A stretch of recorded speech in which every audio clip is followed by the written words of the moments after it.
നമസ്കാരം, എല്ലാ പ്രേക്ഷകർക്കും ക്ഷേത്ര മീഡിയയിലേക്ക് സ്വാഗതം. ഇന്ന് വളരെ ഒരു എന്താ പറയുക, ഈ ഒരു ഉത്സവത്തിൻ്റെ, ഈ ഭഗവാന്റെ ഉത്തരം തിരുനാൾ മഹോത്സവത്തിൻ്റെ ബുഫേ നടക്കുന്ന ഇടത്തിൽ നിന്നാണ് ഞങ്ങളിപ്പോൾ ഈ അഭിമുഖം നിങ്ങളിലേക്ക് നൽകുന്നത്. എന്നോടൊപ്പം ഉള്ളത് ആശാ മേനോനും അവരുടെ ഭർത്താവുമാണ് കൂടെ ഉള്ളത്. അദ്ദേഹം ഒരു മാധ്യമപ്രവർത്തകനാണ്. ആശാ മേനോൻ ഒരു എഴുത്തുകാരി കൂടിയാണ്. എല്ലാം വളരെ വിലപ്പെട്ട കനപ്പെട്ട ലേഖനങ്ങളെല്ലാം തന്നെ സമൂഹത്തിലേക്ക് സംഭാവന ചെയ്യുന്ന നല്ലൊരു ചിന്താഗതി മറ്റുള്ളവർക്കായി പകർന്നു കൊടുക്കാൻ ശേഷിയുള്ള ഒരു എഴുത്തുകാരി എന്ന രീതിയിലും ഒരു സാമൂഹ്യ പ്രവർത്തക എന്ന രീതിയിലും എല്ലാ വിഷയങ്ങളിലും ഇടപെടുന്ന ഒരു എന്താ പറയുക പൊതുപ്രവർത്തക എന്ന രീതിയിലൊക്കെ ശ്രദ്ധേയമായിട്ടുള്ള ആശാ മേനോനുമായി അല്പസമയം നമുക്ക് പങ്കിടാം. നമസ്കാരം. തീർച്ചയായിട്ടും ഇത്തരത്തിലുള്ള ഉത്സവാന്തരീക്ഷം ഉണ്ടാക്കുന്ന ക്ഷേത്ര സംവിധാനങ്ങളെക്കുറിച്ച് ഒരു സാമൂഹ്യ പ്രവർത്തക എന്ന രീതിയിൽ ഇടപെടുന്ന ഒരു വ്യക്തി എന്ന രീതിയിൽ ഇതിനെങ്ങനെ നോക്കിക്കാണുന്നു? ആദ്യമേ തന്നെ ദേശനാഥനായ പൂർണ്ണത്രയീശൻ്റെ ഉത്സവം അല്ലെങ്കിൽ തിരുനാളെന്ന് പറയുന്നത് ഇത് ജാതി മതഭേദമന്യേ നമ്മൾ തൃപ്പൂണിത്തുറക്കാരെന്നല്ല, തൃപ്പൂണിത്തുറയോട് അടുത്തുള്ള പ്രദേശങ്ങളിലെ ആളുകൾ മുഴുവനും ഇവിടെ എത്തിച്ചേരുകയാണ്. അത് ഞാൻ പറഞ്ഞു, ജാതി മതഭേദമന്യെയാണ്. അതെ അതെ അതെ അതെന്താണെന്ന് വെച്ച് കഴിഞ്ഞാൽ ഇപ്പം നമ്മളിവിടെ ഒരു ഏത് കാര്യമായിക്കോട്ടെ, പൂർണ്ണത്രയീശൻ്റെ ഉത്സവങ്ങൾ, പല ഉത്സവങ്ങൾ ക്ഷേത്ര മീഡിയ തന്നെ കവർ ചെയ്യുന്നുണ്ട്. അതിൽ പ്രധാനപ്പെട്ട ഒരു ഉത്സവമാണ് ഇന്നത്തെ തിരുനാൾ സദ്യ എന്ന് തന്നെ പറയണം. വിഭവസമൃദ്ധമായി എല്ലാവരും കൂടെ ആ ഒത്തൊരുമയും കൂട്ടായ്മയുമാണ്, ഈ ദേശത്തിൻ്റെ ഒത്തൊരുമയും കൂട്ടായ്മയുമാണ് നമുക്കിപ്പോൾ ഇവിടെ കാണാൻ സാധിക്കുന്നത്. ഏതാണ്ട് 100,000 പേരെങ്കിലും ഇന്നുണ്ടെന്ന് വിചാരിക്കുന്നു. അപ്പോൾ ഈ ഒരു സമ്പ്രദായം എന്തൊക്കെയാണെങ്കിലും മുമ്പുള്ള ആൾക്കാർ, നമ്മുടെ പൂർവികർ ഉൾക്കാഴ്ചയോടുകൂടി തന്നെ ആയിരിക്കാം ഇതുപോലെയുള്ള ഓരോ ആഘോഷങ്ങളും ആചാരങ്ങളും അനുഷ്ഠാനങ്ങളും ഒക്കെ ഇവിടെ ചിട്ടപ്പെടുത്തിയിട്ടുള്ളത്. അതിലേറ്റവും ഇപ്പോൾ പൂർണ്ണത്രയീശൻ്റെ ഇന്നത്തെ ഉത്തരത്തിൻ്റെ പ്രാധാന്യം പറയുകയാണെങ്കിൽ, ഇന്നൊരു പ്രത്യേകത എന്ന് പറഞ്ഞാൽ നമ്മുടെ പൂർണ്ണത്രയീശൻ്റെ അമ്പലത്തിൽ സാധാരണ എല്ലാ അമ്പലത്തിലും നമ്മൾ ഗണപതി ഹോമം കാണാറുണ്ട്. എന്നാൽ ഇവിടെ ഭഗവാന്റെ ഇവിടെ ഒരു ഗണപതി ഹോമം പോലും പുറത്തൊരു പൂജയായിട്ട് വേറൊരു ദേവനായിട്ട് ഇവിടെ കൊടുക്കുന്നില്ല. ഇന്ന് ഭഗവാന്റെ അനിയത്തിയായ പിഷാരിക്കോവിൽ അമ്മയുടെ ആറാട്ടാണ്. നമ്മുടെ അർജുന തീർത്ഥത്തിലാണ് അമ്മ ആറാട്ടിന് വരുന്നത്.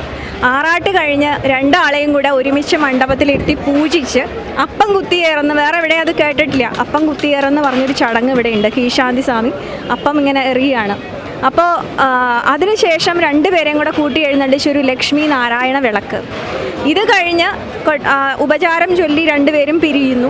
അതിനുശേഷം ഭഗവാന്റെ നട അടച്ചതിന് ശേഷം ഇവിടെ ദേവീ സങ്കല്പം ഉണ്ടല്ലോ, രേണുകാദേവിയാണ് മുമ്പിലേക്ക് വരുമ്പോൾ തന്നെ ഉള്ളത്. ആ ദേവീ സങ്കല്പത്തിൽ ഒരു തീയാട്ടുണ്ട്. അപ്പോൾ ഭഗവാൻ എന്ന് വെച്ചാൽ വേറെ ആൾക്കാരുടെ വേറെ പൂജകളൊന്നും ഇല്ലാത്തതുകൊണ്ട് ഭഗവാന്റെ നട അടച്ചതിന് ശേഷമാണ് ആ ഒരു തീയാട്ട് ഇവിടെ നടക്കുന്നത്. അതൊരു പ്രത്യേകതയാണ് ഇവിടെ. അതെ, വളരെ റെയറായിട്ട് നടക്കുന്ന ഒരു കാര്യമാണ് വിഷ്ണു ക്ഷേത്രത്തിലെ ഒരു തീയാട്ട് എന്ന് പറയുന്നത്. തീർച്ചയായിട്ടും വളരെ എന്താ പറയുക, വളരെ വളരെ സന്ദേശാത്മകമായ ഒരു അഭിമുഖമാണ് ഇപ്പോൾ നമ്മൾ കേട്ടത്.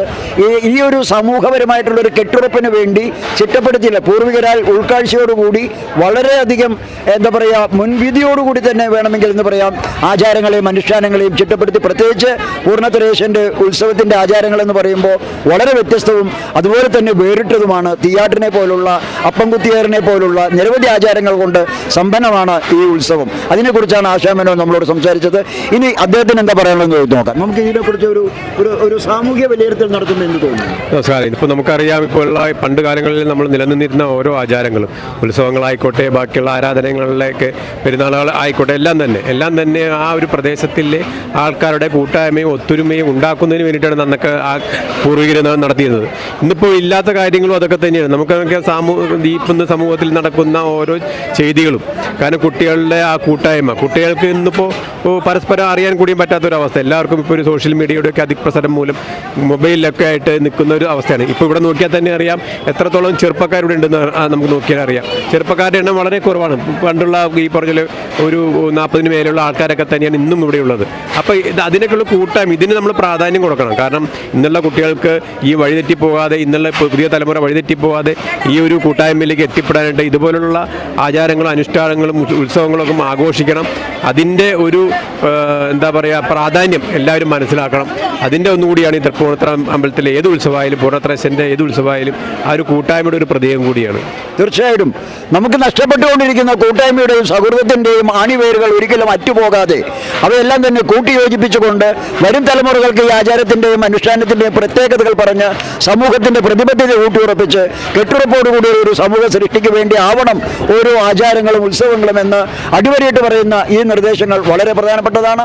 ഏതായാലും ക്ഷേത്ര മീഡിയ ഈ ഒരു അഭിമുഖം നിങ്ങളിലേക്ക് തരുമ്പോൾ ഒന്നൂന്നി പറയാം, ആചാരങ്ങളും അനുഷ്ഠാനങ്ങളും ഓരോ വ്യക്തികളെയും തമ്മിൽ കൂട്ടിയിണക്കാനായിരിക്കണം, അതല്ലാതെ വേറിട്ട് നിർത്താൻ വേണ്ടി ആവരുത് എന്ന് മാത്രം ഈ ഉത്സവം നമ്മൾ ഓർമ്മപ്പെടുത്തുന്നു.